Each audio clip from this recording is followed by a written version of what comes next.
वर्धतो महा।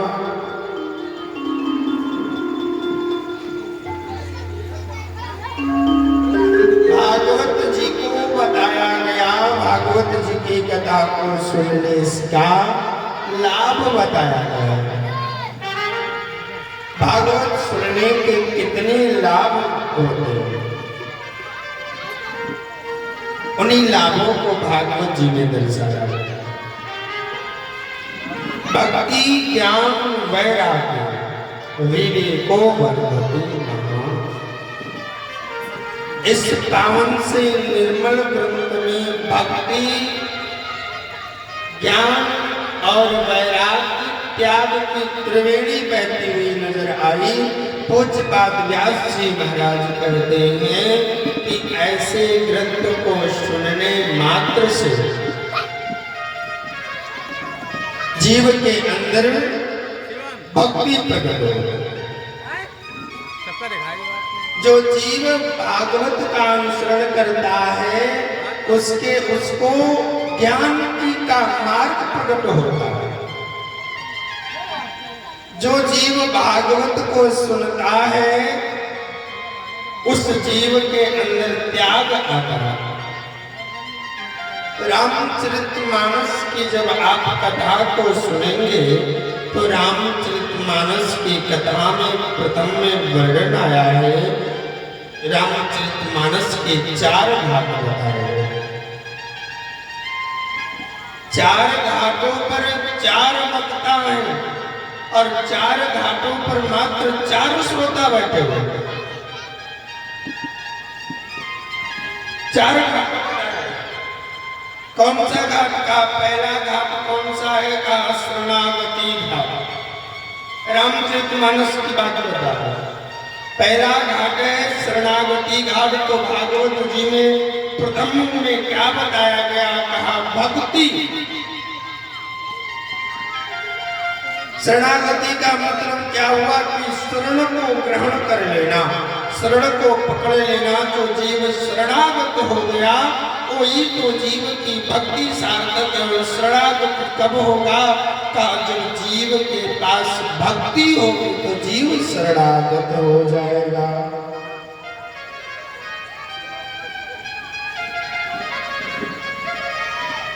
शरणागति घाट यानी भक्ति का घाट। तो भक्ति मुझे प्राप्त कहाँ होगी? तो कहा शरणागति घाट कहाँ है? कहा शरणागति घाट है काशी में।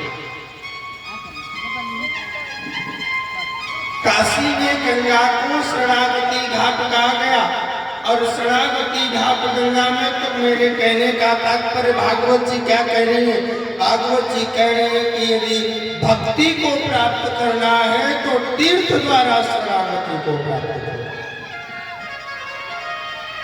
क्योंकि जब तीर्थ का भ्रमण करोगे, आज यहाँ पर क्या है? कहा यहाँ पर तीर्थ बन गया। कैसे था? कथा हो रही है और जहाँ पर कथा होती है वो देवालय हो जाता है। यहाँ पर तीर्थ बन गया। यानी कि जब कथा का आश्रय लोगे तब क्या होगा? कहा भक्ति उत्पन्न होगी। और दूसरा घाट क्या? कहा दूसरा घाट ज्ञान घाट। भागवत जी ने जब भक्ति प्राप्त कर लोगे तो ज्ञान आ जाएगा। ज्ञान के बाद वैराग्य आ जाएगा, वैराग्य के बाद ज्ञान आ जाएगा। इस वजह से भागवत जी का जो जीव आश्रय लेता है, जो जीव भागवत के आश्रय हो जाता है, उस पे गोविंद की महती कृपा हो जाती है। बिना मांगे कहते हैं कि जो बिना मांगे मिल जाए गॉड गिफ्ट। और गॉड गिफ्ट क्या है? कहा वो गॉड गिफ्ट है भागवत। जिसको मिल गई जीवन सुधर गया। कैसे? कहा जब गाओगे, गाते गाते चलोगे तो कृपा हो जाएगी। सभी लोग भाव से जय जय राधा हो, जय जय राधा, जय जय राधा, जय जय राधा।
बोले राधा, मन तेरा बोले राधा, मन तेरा बोले राधा, मन तेरा बोले राधा, मुझे प्यासे, मुझे प्यासे, मुझे प्यासे राधा राधा, जय जय राधा।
जय जय राधा रमण हरि। जो राधा रानी का स्मरण करता है ना, सभी बाधाओं से वो दूर हो जाता है। राधा राधा कहन से सब बाधा टली जाए, गोविंद को दर्शन मिलत कोटि जन्म तरी जाए। राधा राधा कहत ही सब बाधा जो जीव भागवत का आश्रय लेकर के और राधा का स्मरण करता है, उस जीव के जीवन की सभी व्यथाएं दूर हो जाती। ऐसे भागवत तथ्यों को बताया। भागवत को मनोरंजन दृष्टि से लोगे तो भागवत तुम्हारे काम नहीं है। भागवत को कभी मनोरंजन दृष्टि से न लो मेरे प्यार। बड़ा सुंदर भाव आया, भागवत जी क्या है? भागवत जी का पाठ करने से लाभ क्या है? बड़ी सुंदर कथा आती है, दर्शन करें आप लोग। कथा कथित कथाएं, बड़ी दिव्य कथा भागवत जी की महिमा को बताया गया। एक पंडित जी हुए और वो पंडित जी क्या करते थे, ध्यान दें आप लोग। वो पंडित जी केवल सुबह से शाम तक घर में बैठ करके और 8 घंटे केवल भागवत जी को देते थे। 8 घंटे पंडित जी उठते नहीं थे, 8 घंटे केवल पंडित जी बैठ करके और भागवत जी का पाठ करते रहते। भागवत जी का पाठ करते करते उसी में लग्न हो जाते, लग्नान्वित हो जाते, उठते थे। नित्य का नियम था, बहुत दिन बीत गया। पंडित जी रोज उठते, नित्य क्रम से निवृत्त होकर के और भागवत जी का पारण करने के लिए बैठे जाते।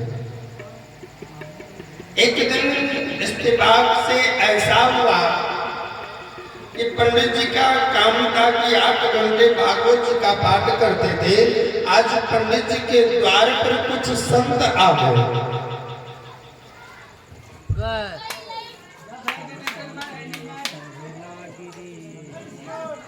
बाबू जल्दी करा हो।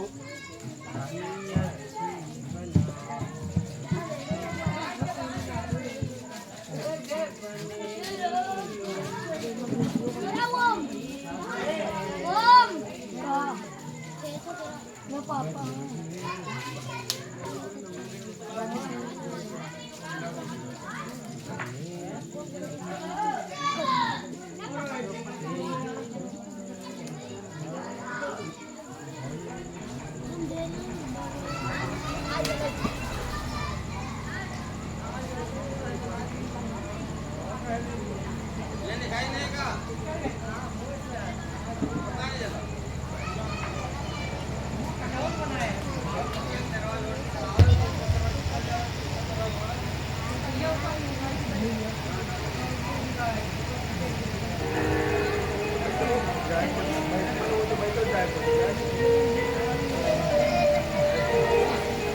पंडित जी का काम एक ही था कि पंडित जी केवल भागवत जी का पाठ करते थे, कोई काम नहीं। आज पंडित जी के दरवाजे पर कुछ संत आ गए और कुछ संत एकत्रित होकर के आके बैठ गए। संत जी बैठे हुए थे, संत जी आए बैठे हुए थे। संत जी ने आवाज लगाया, अंदर से पंडिताएं निकल करके और आई। हाँ संत देव बताए, कहा देवी आज मुझे भूख लगी है और मैं कुछ खाना चाहता हूँ, तो कुछ भोजन की सामग्री क्या आप मुझे दे सकती हैं?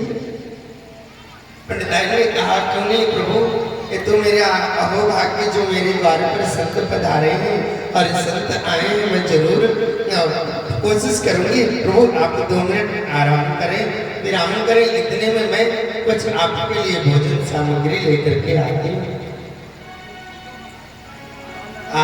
बहुत दिव्य घटना घट गई।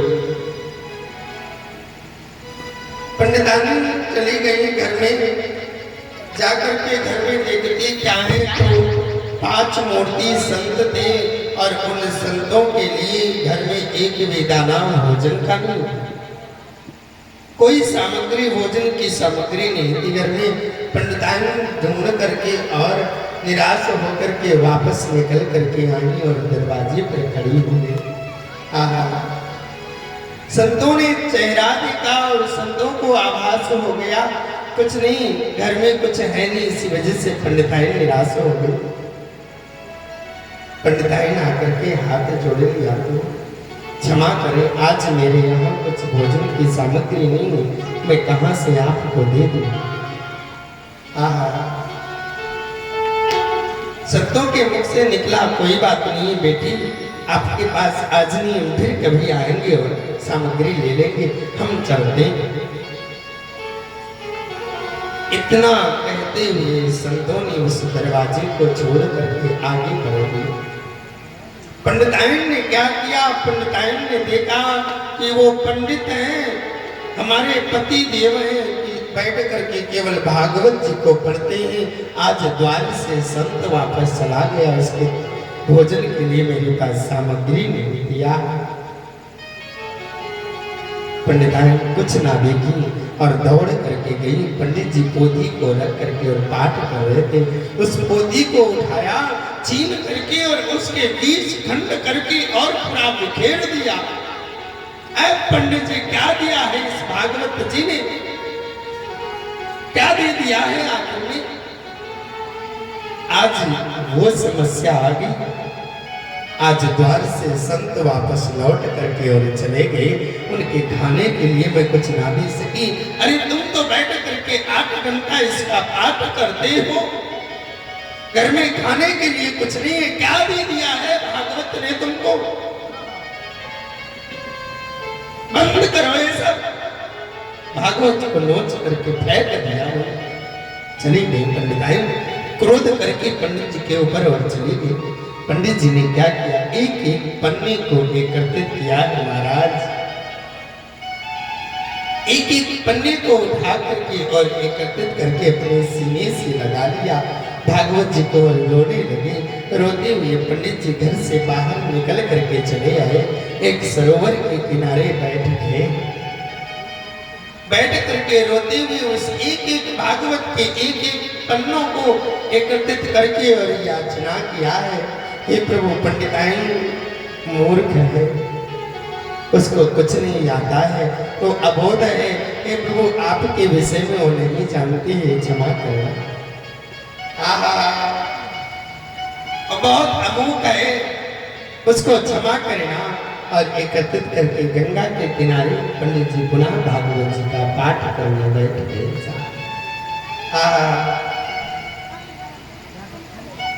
इधर श्री हरि नारायण,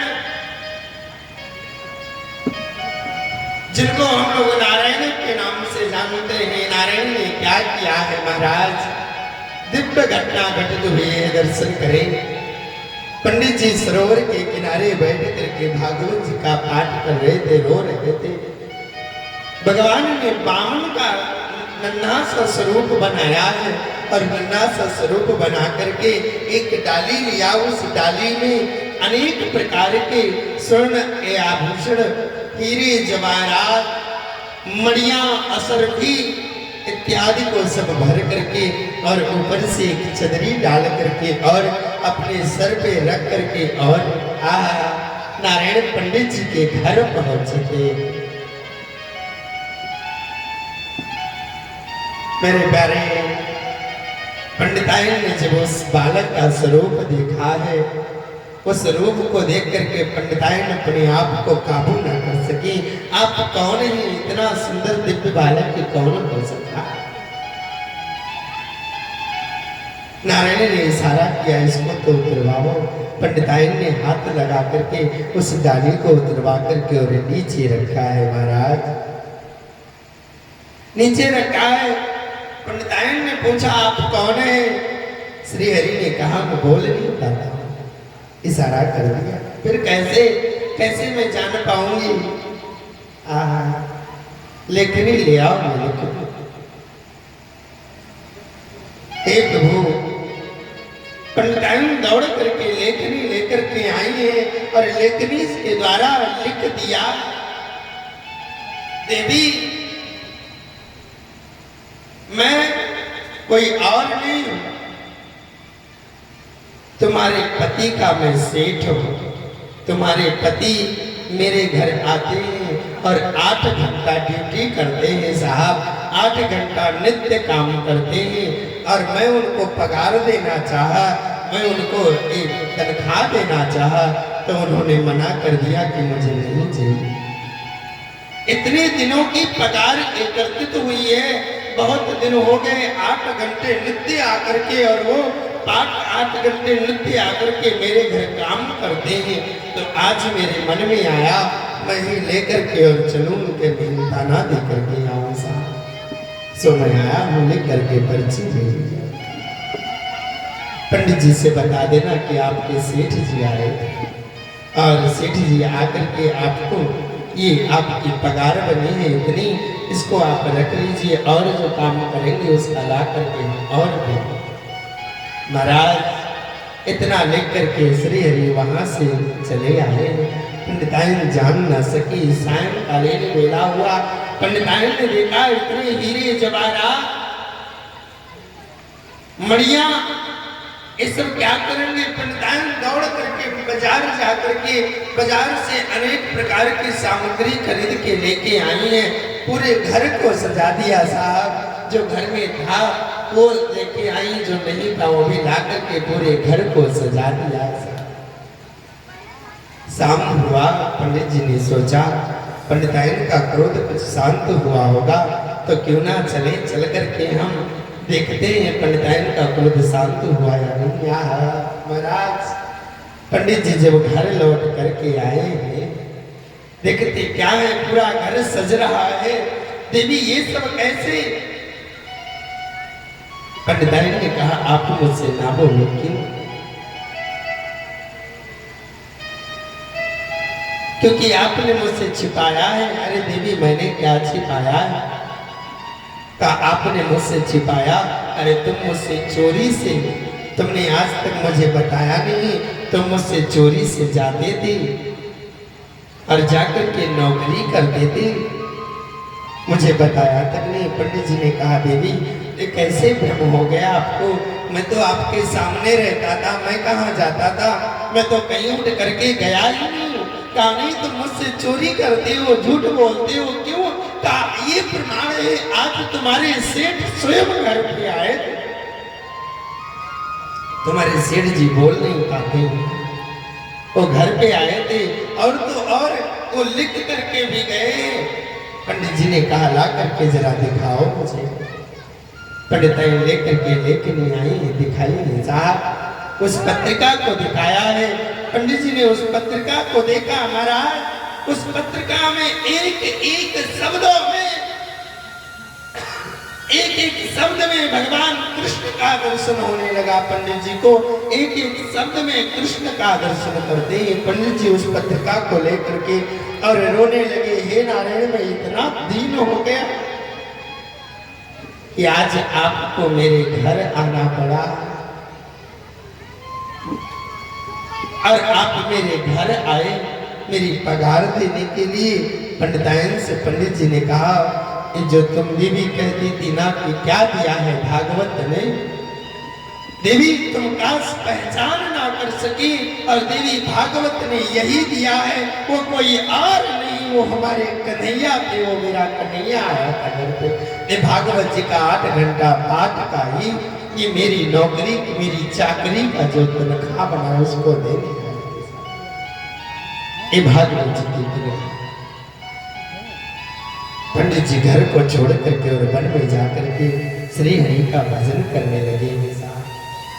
ये है भागवत जी। भागवत जी का ये मूलत्व है महाराज। जो भागवत जी सुनता है, जो भागवत जी का गान करता है ना, परमात्मा स्वयं उसके घर आकर के और उसको दर्शन देते हैं। भागवत जी की वो महिमा है महाराज। भागवत को कभी मनोरंजन दृष्टि से ना लो कि चला हो मनोरंजन कराओ, मनोरंजन करके आते हैं महाराज। जो मनोरंजन दृष्टि से लेता है ना, जीवन निरर्थक हो जाता है। भागवत जी वो मूल्य है महाराज जिसकी कोई तुलना नहीं की जा सकती साहब। भागवत जी वो अमूल्य ग्रंथ है। जो जीव भागवत का पाठ करता है, जो जीव भागवत का श्रवण करता है, उसके घर स्वयं भगवान कृष्ण नारायण प्रकट होकर के और उसको दर्शन देने आते हैं। भागवत जी की वो विशेषता बताई गई, बड़ा सुंदर भाव है। भागवत जी में वर्णन करते हैं, प्रथम श्लोक आता है भागवत जी का। प्रथम श्लोक गाया महर्षि वेदव्यास जी महाराज ने। सच्चिदानंद रूपाय विश्वोत्पत्त्यादि हेतवे तापत्रय विनाशाय श्री कृष्णाय वयं नमः। सच्चिदानंद रूपाय विश्वोत्पत्त्यादि हेतवे, जो सतचित आनंद का स्वरूप है, जो सतचित आनंद का सिंधु है, ऐसा सच्चिदानंद स्वरूप। सतचित आनंद क्या है? का सत्य माने जो पहले था, सत्य माने जो पहले सत्य था, मध्य में सत्य है और अंत में वही बचता है। वो कौन है? का सत्य श्री कृष्ण, चित्त भी श्री कृष्ण और आनंद भी श्री कृष्ण है। जैसे आपने कहा एक थाली में 2 क्विंटल बर्फ लद करके जा रहा है, एक थाली में 2 क्विंटल बर्फ लद के जा रहा है। आपने उसको बर्फ देखा, क्या आपको पता है कि वो बर्फ क्या है?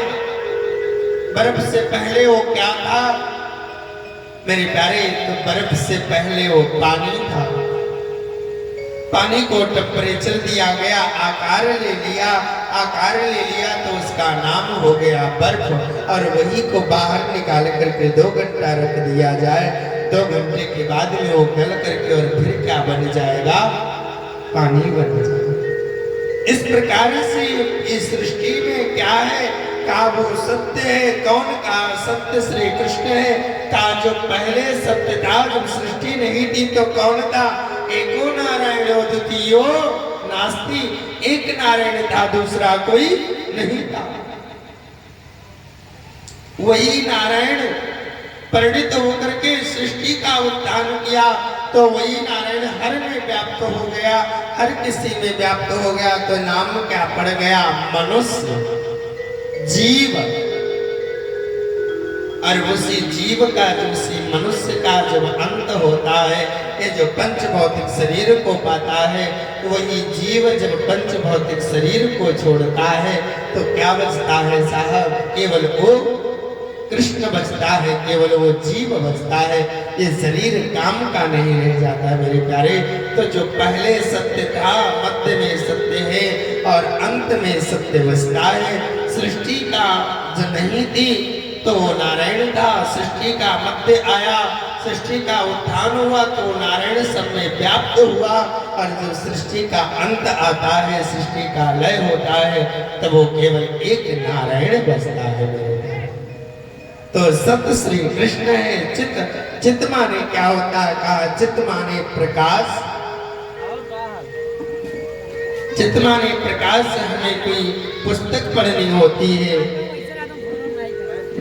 तो मेरे प्यारे बल्ब ट्यूब को का प्रयोग करते हैं, बल्ब ट्यूब इत्यादि को हम जलाते हैं, जो कभी किसी को किसी से प्रकाश लेने की जरूरत ना पड़े, जो स्वयं प्रकाशातीत है, जो स्वयं प्रकाश स्वरूप है, ऐसा कौन का, ऐसा नारायण। तो सत्य भी श्री कृष्ण, चित भी श्री कृष्ण, और अंत में क्या है, का सत्य, चित और आनंद। आनंद क्या है, का आनंद वो है, का आनंद कैसे जाना जा सकता, का आनंद की परिभाषा को शास्त्रों में वर्णित किया गया। आनंद किसे कहते हैं, लोग थोड़ा स्वादिष्ट भोजन कर लिए ना हो, और स्वादिष्ट भोजन कर लिए, स्वादिष्ट भोजन करने के बाद कहते हैं बड़ा आनंद आया हो। लोग डल्लभ के गद्दों में सुंदर एयर कंडीशन गाड़ी में घूमने लगे, एसी चल गई, हाँ एयर कंडीशन रूम में सुंदर एसी चला करके डल्लभ के गद्दे पर हाँ आनंद आ रहा है। क्या आनंद है, क्या वो आनंद है मेरे प्यारे, नहीं है। समाज में पैसा कमा लिए, बड़ा सा घर बनवा लिए हो, थोड़ा प्रतिष्ठा पा गए, पूरा आनंद है, क्या वो आनंद है, नहीं है। आनंद कहते किसे है साहब, आनंद है क्या, जो आनंद दिखाई नहीं पड़ता है साहब। आनंद कहते किसे है, का आनंद कहते हैं आत्मा के बोध को, आनंद कहते हैं आत्मा के ज्ञान को, जिसको आत्म ज्ञान हो जाता है, आत्मा के ज्ञान, आत्मा से ज्ञान हो जाता है, उसी को तो आनंद आता है साहब।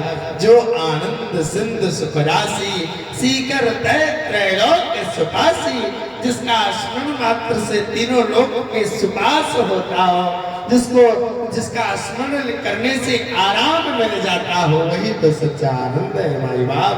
सच्चा आनंद क्या है, का सच्चा आनंद है परमात्मा की कथाएं, भगवान की कथाएं, भगवान के भजन, भगवान का गान, यही तो आनंद है मेरे प्यारे। लोग इस माया में भराए पड़े हैं साहब, और जो जीव माया में घुस करके, माया के चक्कर में पड़ करके उस आनंद को भूल जाता है, जबकि संसार की वासनाओं में वासनावित होते हुए और इन वासनाओं को अपना आनंद बना लेता है साहब, वो सच्चा आनंद भूल जाता है कि सच्चा आनंद है क्या। एक बार इस सब से संन्यास लेते हुए और उस सच्चे आनंद के तरफ बढ़ो तो मेरे प्यारे, जब सच्चे आनंद के तरफ बढ़ जाओगे, ये जो संसार का झूठा आनंद है ना, ये सब धूल समान हो जाएगा मेरे प्यारे। ये आनंद तुमको दिखाई नहीं पड़ेगा, तो बस केवल क्या हो जाएगा, बस केवल एक वही आनंद रह जाएगा। लोग लेना नहीं चाहते, तो सच्चिदानंद रूप आया जो सतचित आनंद का स्वरूप है, ऐसा कौन है? का सच्चिदानंद है, सत घन चित घन और आनंद घन मिला दिया गया, बन गया सच्चिदानंद। बोले सच्चिदानंद घन भगवान की, बन गया सच्चिदानंद रूप आया। विश्वोत्पत्ति आदि हेतवे, जो विश्व की उत्पत्ति करता है, इसका पालन करता है और सृजन करके और इसका लय कर देता है, वो कौन है? कहा वो नारायण है, नारायण के सिवा और कोई नहीं है। कहा वो कौन है? कहा वो भगवान कृष्ण है मेरे भाई। यदि सच्चा आनंद लेना है तो प्रभु के चरणों में जाओ, प्रभु के चरणों में जाओगे तो पूरा आनंद आ जाएगा मेरे प्यारे। जीवन का जीना सफल हो जाएगा, जीवन का सार्थकता तुम्हें प्राप्त हो जाएगा। श्री कृष्णाय नमः। ऐसे कृष्ण को हम प्रणाम करते हैं, ऐसे कृष्ण का हम वंदन करते हैं, ऐसे कृष्ण का हम नमन करते हैं। बड़ा सुंदर वर्णन आया, जिस प्रकार से आज हम सभी लोग मिल करके एकत्रित हो करके और इस पवित्र भूमि पर बैठ करके और भागवत जी की कथा का रसपान कर रहे हैं। इसी प्रकार से 88,000 संत जन परम रमणीय दिव्य स्थान है, जिसको हम लोग कहते हैं नैमिषारण्य। 88,000 संत नैमिषारण्य की पावन भूमि पर एकत्रित होकर के और नित्य क्रम से निवृत्त होकर के और बैठे हुए थे। जितने संत हैं सभी संत सदग्रस्त संत हैं, अपने ग्रह कार्य से निवृत्त होकर के और बैठ करके और भगवान का भजन कर रहे थे। संतों के बीच में सत्संग चलता है, सत्संग कर रहे थे मेरे प्यारे। राधे राधे कहने की आदत सी हो गई है।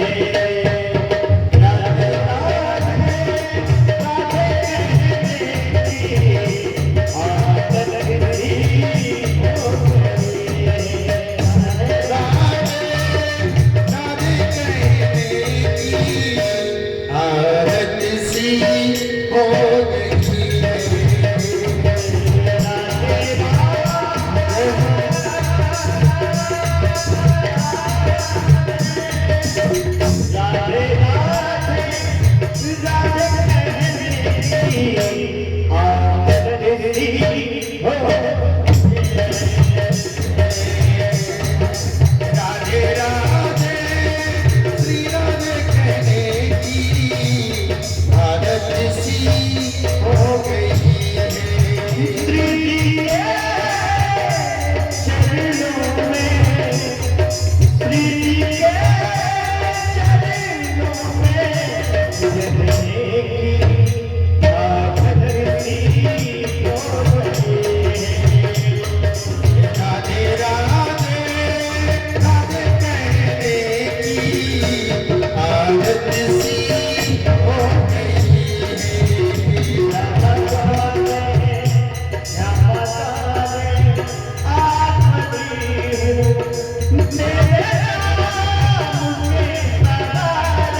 भी तो नहीं लज्जा के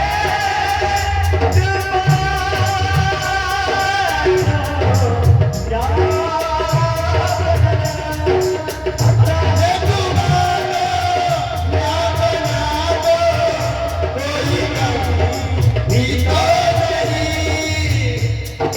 हमको तेरा हमको तेरा हमको तेरा हमको तेरा हमको तेरा तुम रहने की आदत सी हो गई श्यामा प्यारी ना तेरा हूँ तेरे नाम के सहारे श्यामा प्यारी आकर हूँ तेरे नाम के सहारे राधे राधे कहने की आदत सी हो गई राधे कहने की आदत सी हो गई हरि बोल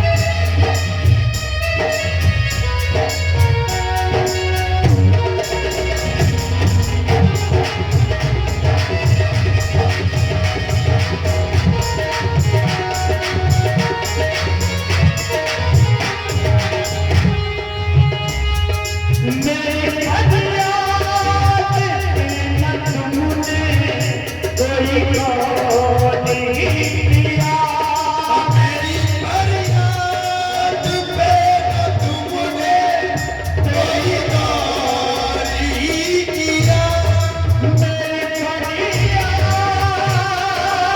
मेरी फरियाद मेरी फरियाद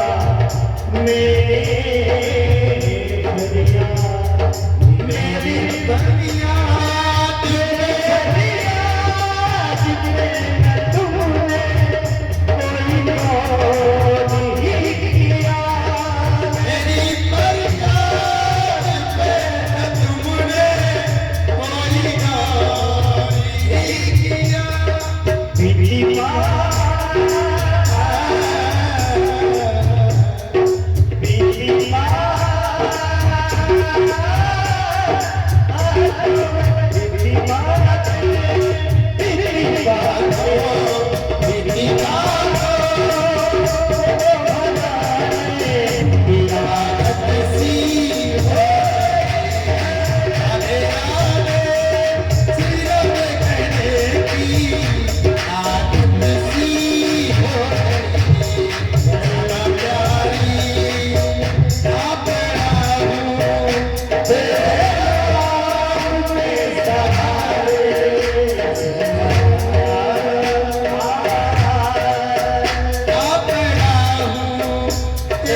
आदत सी हो गई राधे राधे राधे कहने की आदत सी हो गई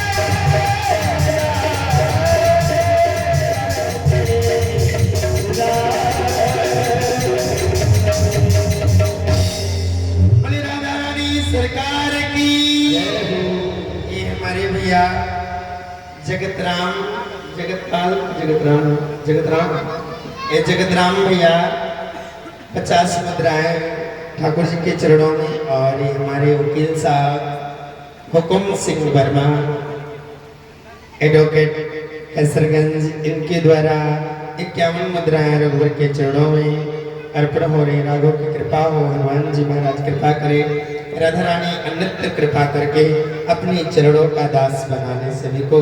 तो प्यार से राधे राधे। आइए 88,000 संत जन अपने ग्रह कार्यों से निवृत्त होकर के मेरे प्यारे और बैठते हैं, सत्संग करते हैं।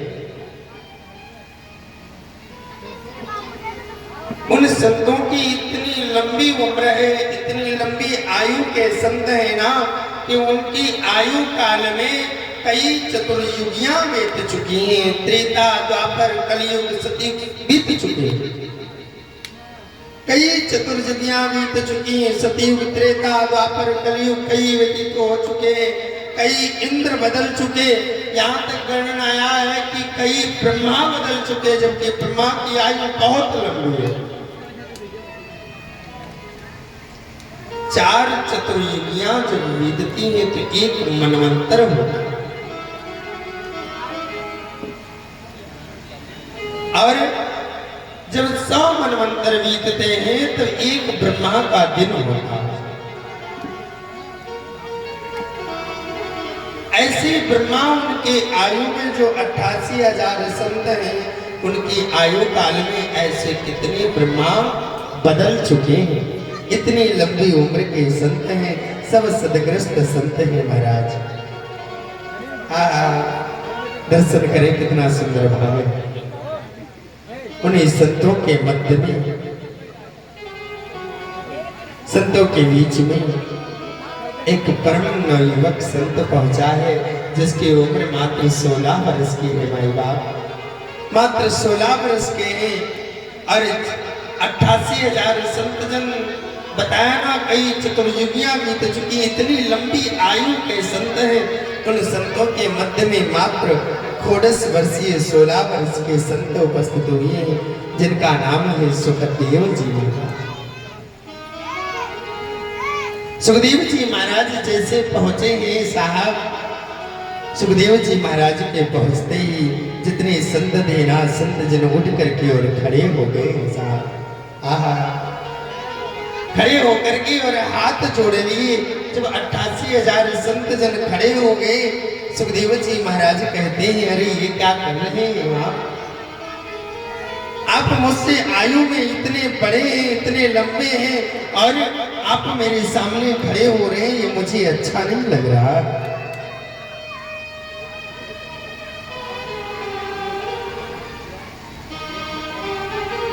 ये 50 रुपए चंदन भैया हाथा से सिदर खा, इनके द्वारा 50 मुद्राएं ठाकुर जी के चरणों में। और ये शैलेश मिश्रा नकौड़ा से ना, शैलेश मिश्रा नकौड़ा से इनके द्वारा 50 मुद्राएं ठाकुर जी के चरणों में। ठाकुर जी दया दृष्टि बनाए, कृपा बरसाएं। राधा रानी अपने चरणों का दास बनाए, बालकों को सद्बुद्धि दें, उत्तर थोड़ा धर्म के प्रति नौजवानों को एकत्रित करें। राधा रानी ऐसी बुद्धि दी नौजवानों को। बहुत बहुत साधुवाद आशीर्वाद।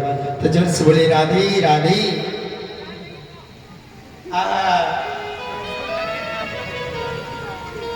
संतों के मध्य में जब सुखदेव जी महाराज पहुंचे, संत उठ करके और खड़े हो गए। सुखदेव जी महाराज ने कहा, ये क्या कर रहे हैं आप तो मुझसे आयु में बहुत बड़े हैं। संतों ने क्या कहा है, दर्शन करें आप लोग। संतों ने सुखदेव जी महाराज से कहा है, सुखदेव हाँ मैं जरूर आपसे आयु में बड़ा हूं, जरूर मैं उम्र में आपसे बड़ा हूं, लेकिन शास्त्र कहते हैं, शास्त्रों ने क्या कहा है। आहा, संतों ने कितनी सुंदर बात सुखदेव जी महाराज से कही है, दर्शन करें। धन वृद्धा बल वृद्धा आयुर्वृद्धा तथैव च ते सर्वे ज्ञान वृद्धिश्च किंकिरा शिष्य किंकिरा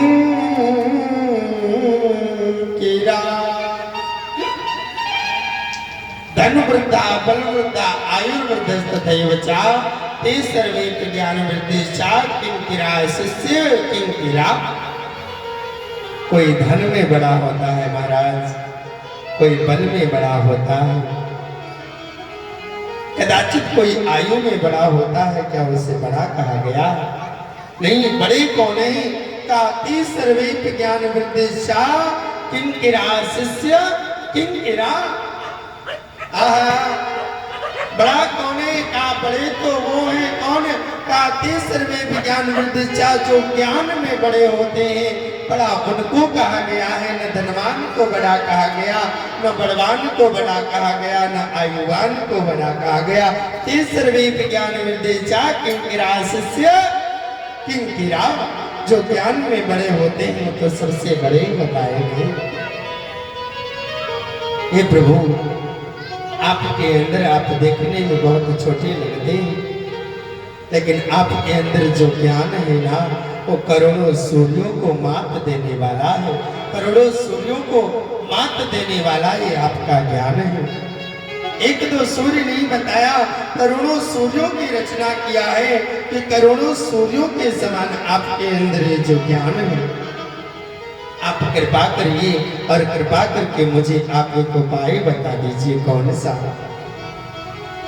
का अपने ज्ञान में से मुझे ज्ञानवित करिए और उपाय बता दीजिए। क्या 88,000 संतों में से एक व्यक्ति पूछते हैं, क्या आप मुझे वो बता दीजिए। क्या?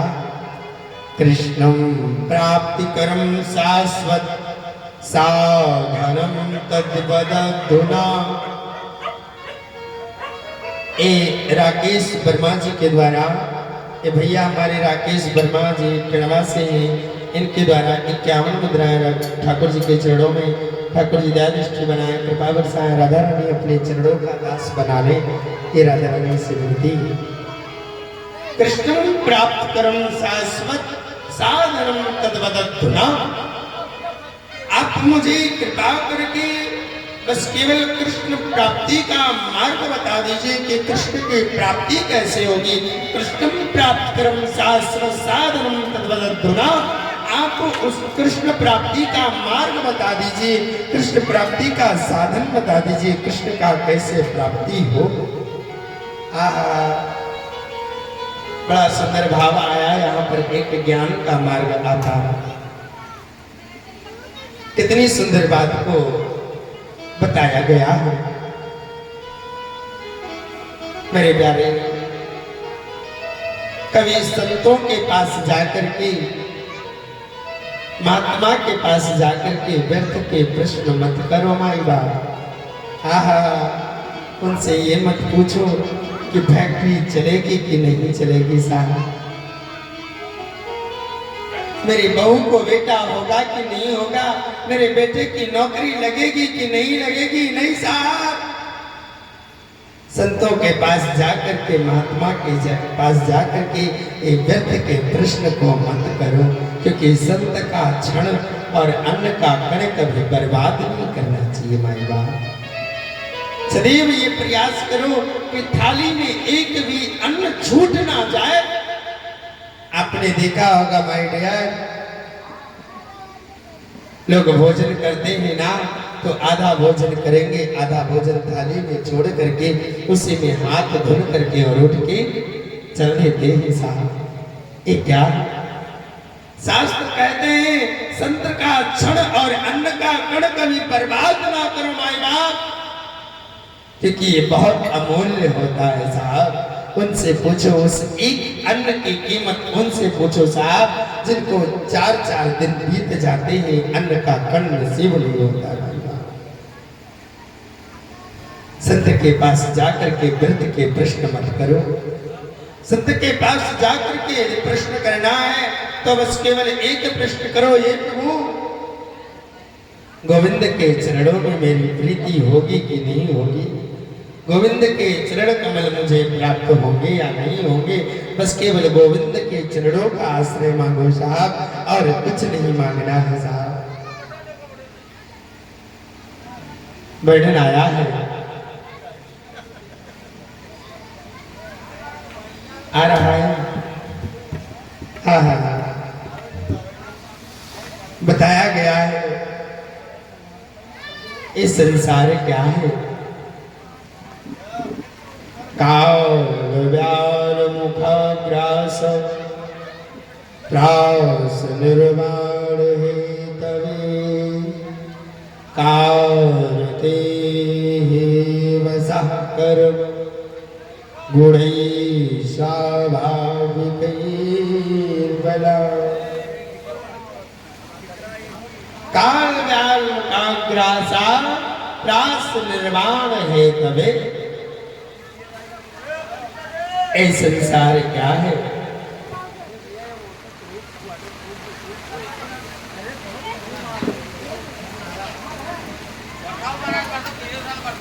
हाँ महाराज जी पानी लगा के जल्दी से बरसाया रहा कर रहा है। हर साल खूब बरसा रहा है।